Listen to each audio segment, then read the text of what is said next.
Have you ever heard a song that felt incredibly raw, like it was recorded in a basement or a garage, yet it perfectly captured a powerful emotion?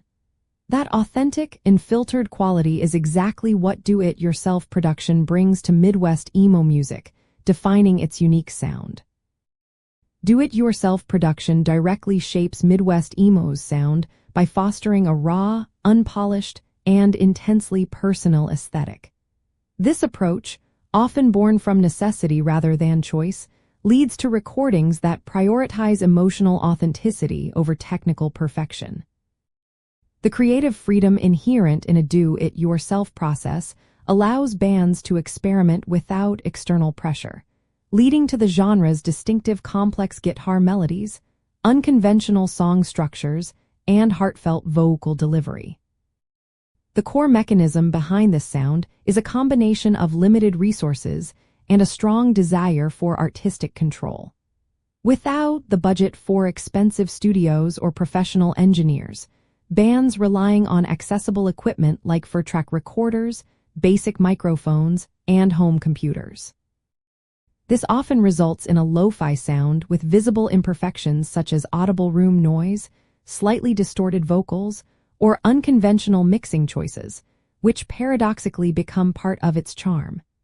It allows the raw emotion of the music to shine through without being overly sanitized.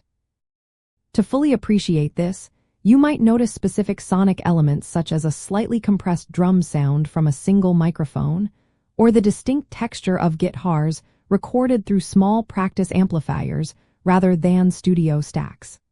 This deliberate choice to embrace the limitations cultivates a sound that feels genuinely handcrafted.